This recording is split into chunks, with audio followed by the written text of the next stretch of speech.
Francisco, I know it's only been, a couple of days now, but obviously a new team for the first time in your career. What has it been like just trying to get acclimated to a new environment, new teammates, things of that nature? Steve, it's been great so far.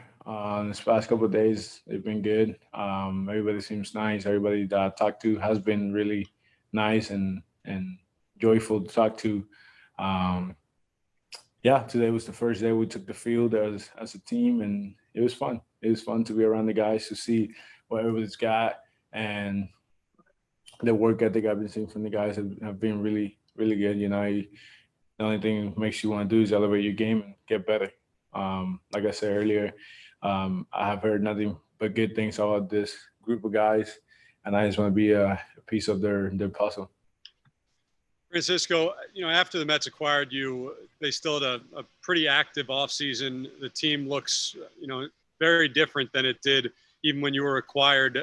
Out of curiosity, what is your general thought about what moves the team has made and what, the team looks like going into this season?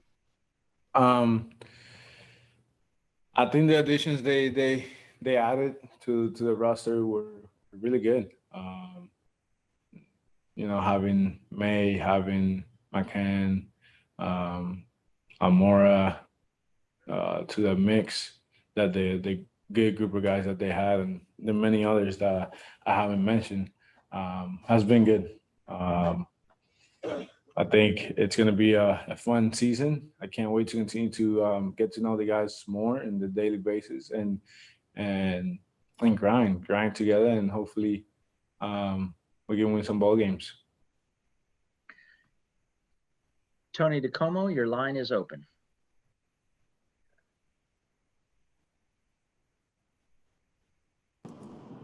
Hey, Francisco. Just curious that, you're coming from obviously a smaller market in Cleveland. Now you're in the biggest market in New York. How much do you kind of relish that idea of being, not just in New York, but a prominent player on a team that a lot of eyeballs are on, a lot of people are interested right now in what the Mets are doing? It was Tony, correct? There's a lot of people in my screen. Yeah, Tony. To be honest, there's not much difference. There's nobody in the clubhouse. Oh, you guys are here. So I haven't really seen that big market experience, except my Instagram and Twitter and social media pages have grown. Besides that, everything's been the same. Cleveland was a great place.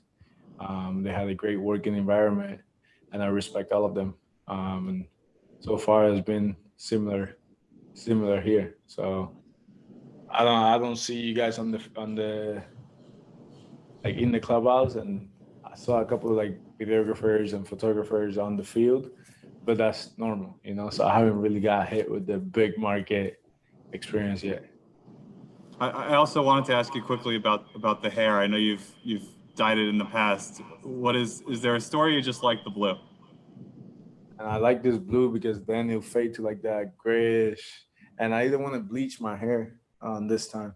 So it was white kind of. So I just went with something that was going to last longer. It was going to look clean and look good. I get bored of the way my hair looks, and I don't want to cut it all the time because it takes a little bit longer to grow.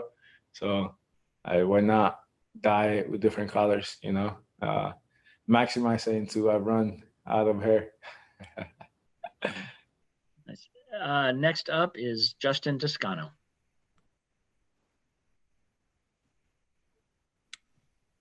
Hey, Francisco, during your introductory Zoom in January, you were talking about how you wanted to be just kind of a piece of the puzzle, didn't want to come into the clubhouse and take over right away. How do you, I guess, get that feel for when you can start being more of a leader and where you fit in? Where does that come? To be honest, Justin, I just go about my business the right way on a daily basis, and hopefully I earn their trust, and then eventually I'll be able to say more things. Just ask questions right now, get to know them. They help me accommodate myself in the clubhouse and find the fields right now. I barely know where the field's at. I didn't even know where my BP was today. So everybody tells me where to go. We'll see. I don't know. I don't have a guideline of how to become a leader, and I don't have a timetable of like I got to be the leader of the team by April, by end of March or July. I just go about my business the right way and the daily basis, and hopefully that's good enough. And if I end up being the leader of the team, it is what it is. I go out there and work as hard as I can to win.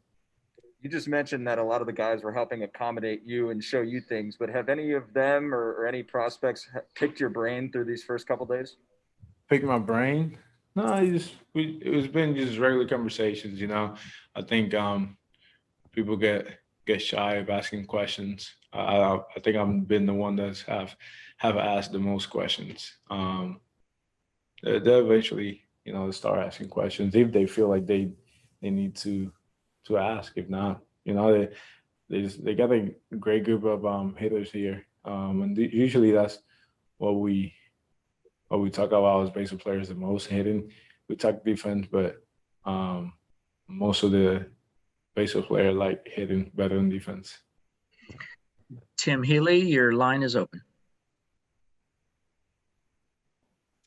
Hi, Francisco. What are the states? What's the state, if any, on the contract negotiation talks between you and the Mets? There has been none, Tim. We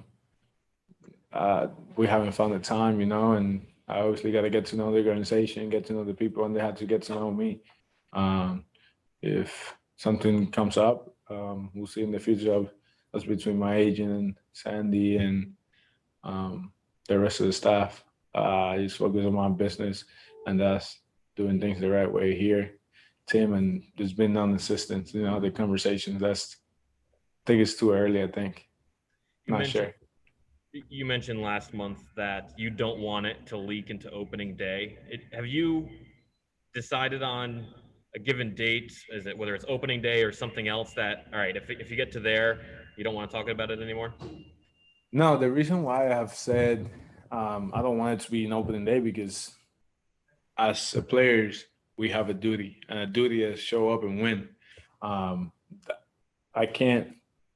It'll be unfair for me and the rest of the team to have an ongoing conversation about extending, whether it's me or other players, and we show up on opening day and our minds is somewhere else and we don't focus on our duty. And then we start losing, and people get on hands. It's like, no, we have a duty, and that's winning, showing up to the game, to the field every single day, and doing things the right way, and hopefully end up with the W that day. That's all we can focus on. And when it comes to negotiations, that's something that's out of the stadium, and it has nothing to do with we're showing up to the game on opening day. I don't. That's why I said I don't want it to extend to. If it happens, I don't want it to extend to opening day. Next question from Disha Thozar.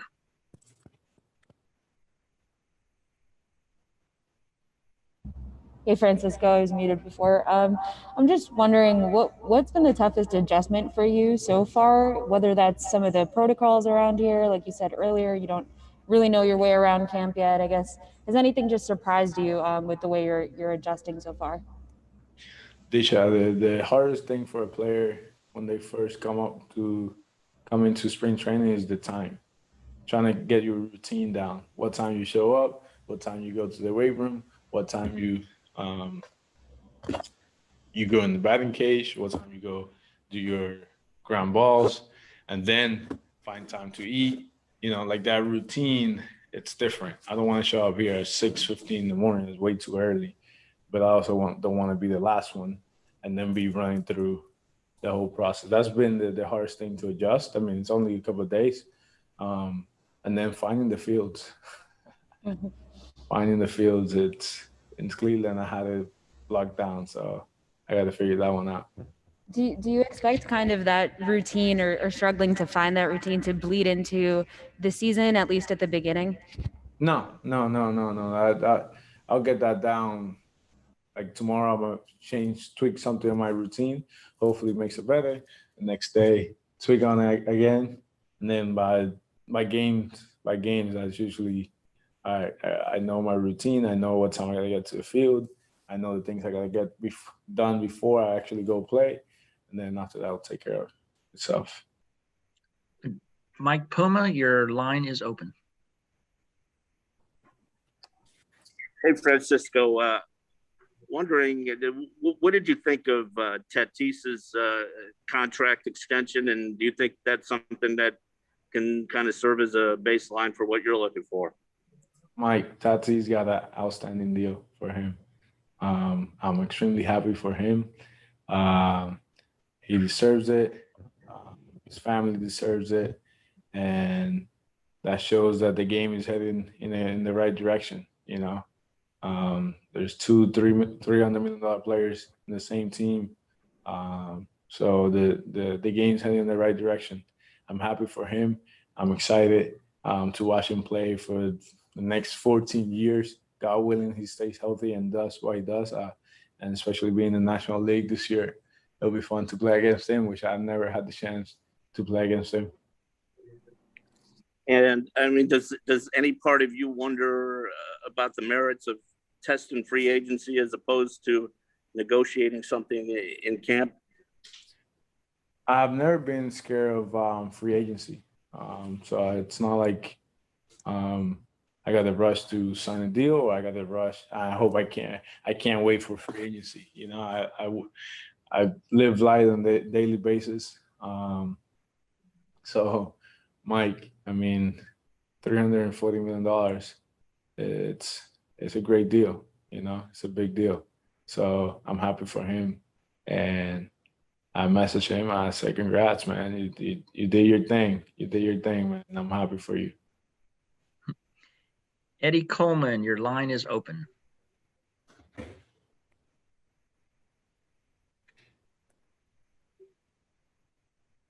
Coleman, I would love to hear you. I can't hear you. There you go. Okay, we There you go. There you go. How you doing, Francisco? I'm doing great, Coleman.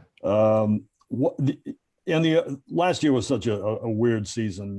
You know, the link between spring trainings and the short season and that. Did you do anything differently, hitting wise, fielding wise, and maybe even weight room wise that you wouldn't have normally done because of that coming into this year? Last year was a very difficult year for a lot of people. I was blessed to be able to play every game, stay healthy, stay on the field. My routine was a little different last year. I didn't give my best in the weight room, and that showed the last week of the season. I got tired. You know, 60 games. I was playing well. I was playing fine. I played well. It was just that last week. You know, I didn't get my couple of hits, and it went down to hitting 240, 230. I don't know what I hit last year. But whatever it was, it wasn't good. I just got tired. You know, I didn't give my best in the weight room. So it showed. It showed the last week, and that's pretty much it when it comes to last year's season. Did you make some adjustments in the off season to make up for that, or no? No, not really. I mean, I do the same thing every off season. I work as hard as I can to improve in my body, to get better, to get stronger, get faster, or at least maintain certain areas of my game. So it's been the same thing that I do every off season. Work as hard as I can, like I said.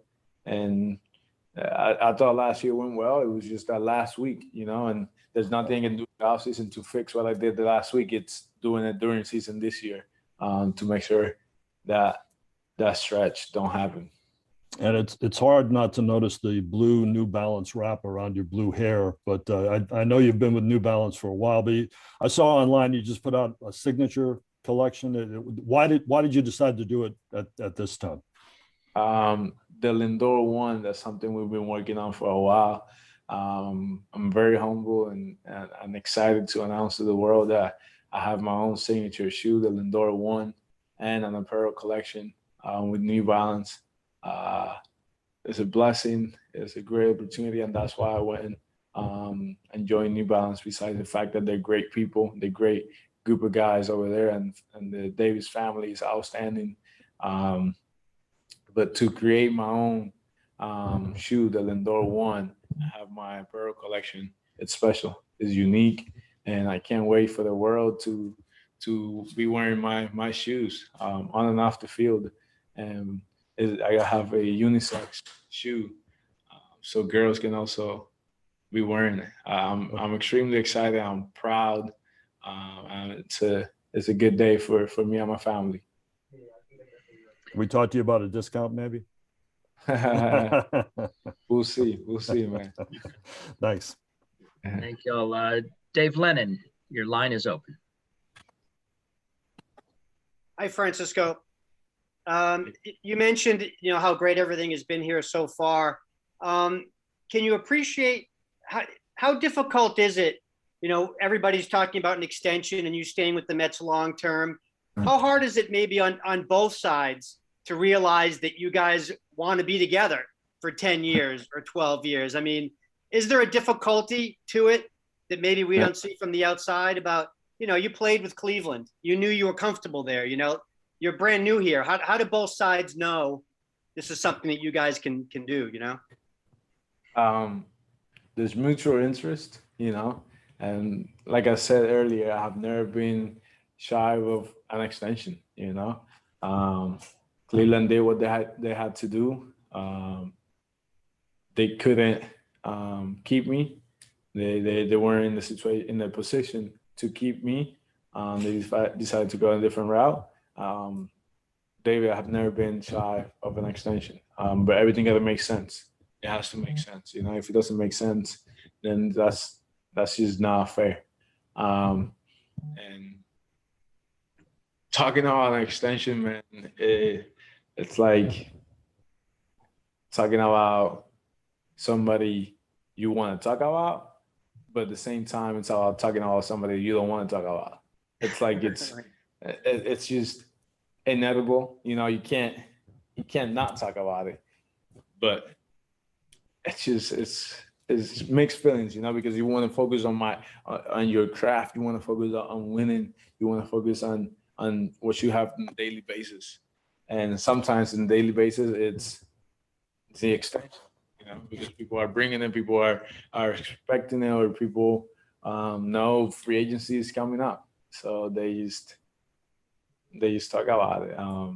It's fun. It's fun listening to people and expecting and having absolutely no idea what was actually happening. It's fun. Me and my agent, and I'm sure the Mets organization and the Indian organization will laugh at times because people just talk and have no idea. Do you seem like a guy, Francisco, that can kind of keep that separate? Like with that, Yeah. all that talk kind of being above you all the time, you can focus on the baseball part. Thank God, David. Otherwise, I would have drove myself nuts. But it's I'm blessed to be able to separate things from my job. I have a job to do.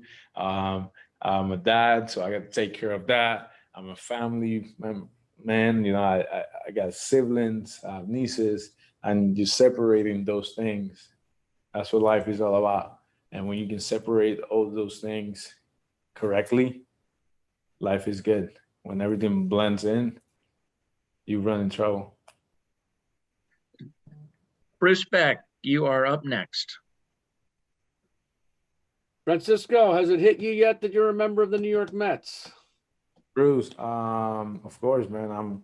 You can see I'm all blued out, man. Everything's blue in my life right now, blue and orange. Francisco, what do you expect your teammates to find out about you in the coming weeks, about your attitude, about your work ethic, about your love for the game, about your approach to the game? Well, I hope they see that I respect the game, I respect them, and I respect the clubhouse. I'm not here to dictate how to do things. I'm not here to throw a rope in the middle of the room and I just carry the rope. I want the rope to be sideways and everybody has a piece of it and walk forward. We want to win. We want to, as a team, we want to send a message to the world that the New York Mets is a real team that wants to win. You know, we're taking this very serious, and hopefully we can all get in the same boat and push forward. Thank you. Next up, Andy Martino will come to you. Hi, Francisco. Interested in what made you interested in joining the executive subcommittee in the PA? I'm sure you're nominated, but why you were interested in that kind of work? If you feel like you want to be personally a big part of the talks, the CBA talks, and finally, just what you think the big issues will be in those talks. Yeah, and the being in the PA, it's huge. You know, it's being able to impact the game, not just on the field, but also off the field. People play the game the right way and made decisions along the way and helped me get to here. They set the path for me already, and the path stopped. And now it's time for me to really continue that path to help the younger players, you know, help the younger players make the game better, you know. So when the younger players come, the game is in a better place than I found it. I found it in a good place, but I want to make it better, you know. That's what it's all about. You don't want to be complacent in life. You don't want to stay stuck. You want to continue to move forward. And people created a path for me. So now is my time to continue that path and help the next generation and not make the game go sideways. You know, there's certain things that we gotta fight to get back on track and continue to go forward. And yeah, I'm looking forward. I'm looking forward to continue to be in the executive committee. In your opinion, what are some of those things, some of those issues that need to be sort of corrected?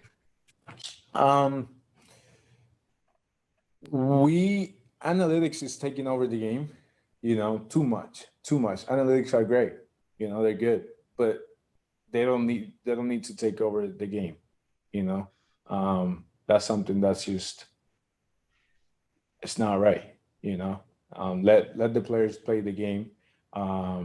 Also, the game is heading in the wrong direction. You're rewarding teams for losing, you know.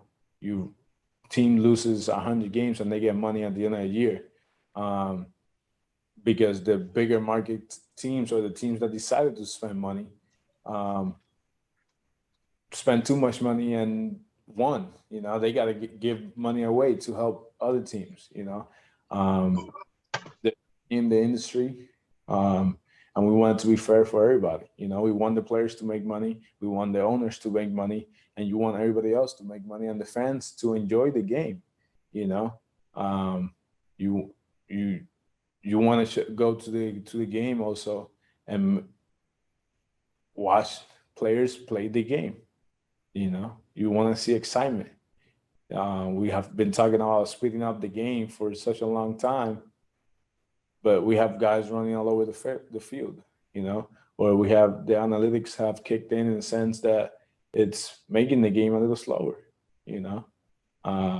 So yeah, we want this game to continue to be America's game and have a lot of excitement. We want everybody to make money, not just the players. You know, we want everybody to make money, and we want the fans to have a great time at the stadium. You know, performance. We want the fans to have a great time. Wayne Randazzo, your line is open. Hey, Francisco, I've read a lot about the relationship you have with your dad and how he instilled switch hitting into you and how big of a factor he's been in your life and in your career. How much does he still offer to you as far as advice when it comes to on the field things, and how much off the field too when it comes to the contracts and all that? Wayne, I've been blessed with having a great dad and a great mother. And they both are very present in my life right now. My dad is my biggest critic. People always say, oh, in New York, people boo you or they'll be behind you, you know, they cheer you on, but at the same time, they'll let you know. I'm not scared because my dad has been doing that with me my whole entire life. And I care about people, but I care about my dad the most. And his critics are pretty tough. You know, you get 3 hits, and the last at bat, you rolled over. That's the one you're going to talk about, Wayne. So it's not easy at times dealing with my pops. Sometimes I don't want to call them after the games, but I have to. Joe Jackson. Buster Olney, your line is open. Francisco, hope you're doing well. Doing great, Buster. How you doing? I'm doing great. So you hear a lot about New York fans being loud. You just referenced Pete Alonso tells great stories about getting personal connections with fans, New York fans, Mets fans who'll say things to him. Have you run across that? You've been recognized? You got some examples of that?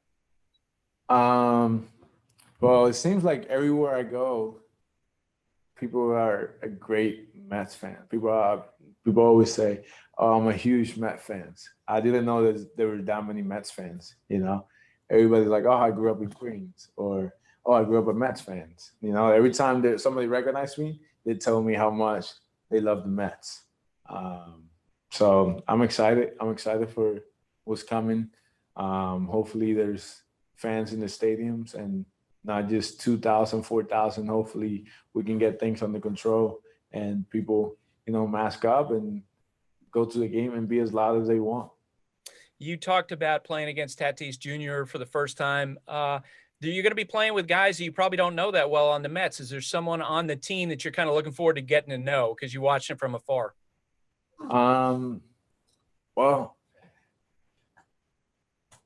I grew up playing with Thomas Nido and with Edwin Diaz, you know, with Team Puerto Rico and stuff. So I'm looking forward to that, you know, being with people. Thomas Nido, I played with him growing up. Diaz, not so much, but like being from Puerto Rico is great. And the pitching staff here is fun. I have watched it from afar. I know I had an outstanding pitching staff back in Cleveland. But the hitters here, man, they're fun to watch. They're fun to watch because they all have a good path, but they all get there differently. You know, it's like the hands positions are different and the path is similar. So I'm very intrigued to know. I've been asking questions. I'm very intrigued to know how they all get to the same path. You know, is it coming from the hitting coaches, or is it just coming from watching other players and then kind of like everything blends in the same team? But yeah, man, I'm excited just to be with the Mets. I can't emphasize how good they have been this past couple of days, and just yeah, I'm excited. I'm excited to play with guys that I know since I was a little kid. Thank you. All right, a few more here. Fernando Ribas, your line is open.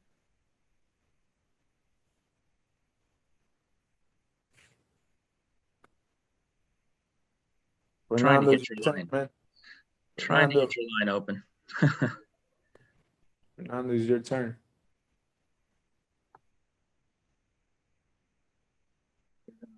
Fernando, go ahead and unmute yourself if you would, please.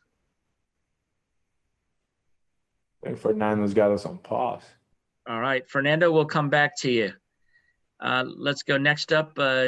Dave Waldstein, your line is open.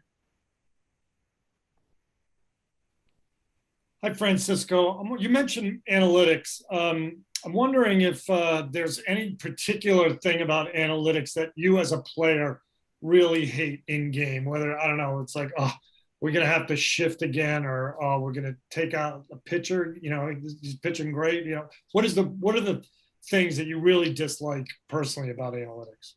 I'm not a fan of shift. I'm not a fan of it. Obviously, I mean, I'm a hitter. You don't want to hit a hard line drive to right field and being out. So I'm not a fan of that. But also, what's wrong? Analytics are good to prepare yourself. They're good for preparation. You know, they prepare.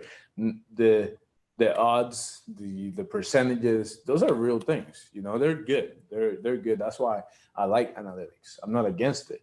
But when they're telling you how to run the game, you know, how take the pitcher out because this pitcher after 70 pitches, he's not good. You know, take the pitcher out. Or because you got to take the hitter out because he don't hit lefties. Well, he might see that lefty really good. Not the other ones, but he might see that one. Not all lefties are the same, you know?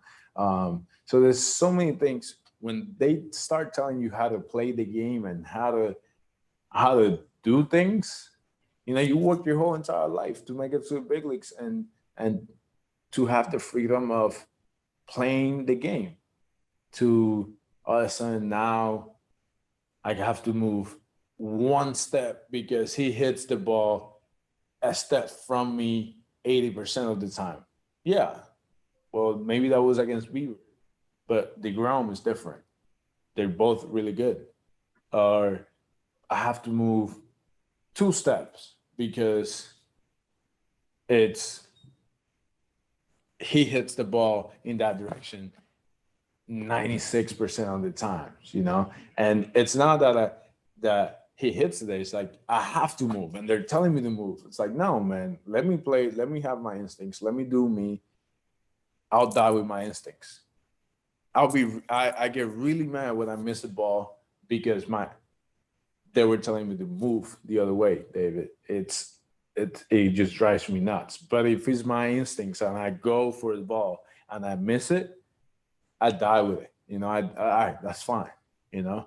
Or if the pitcher, I haven't been in this position, thank God, but if you're going to take me out in the 8th because I've been 0 for 10 against this pitcher, and you're going to take me out and put somebody else because he had got 2 hits against him, and that's no.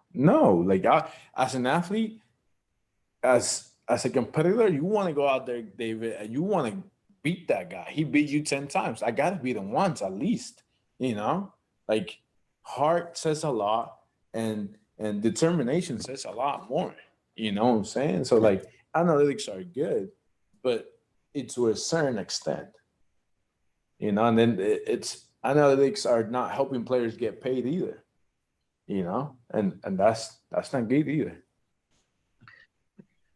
Raul Ramos, your line is open. Saludos, Paquito.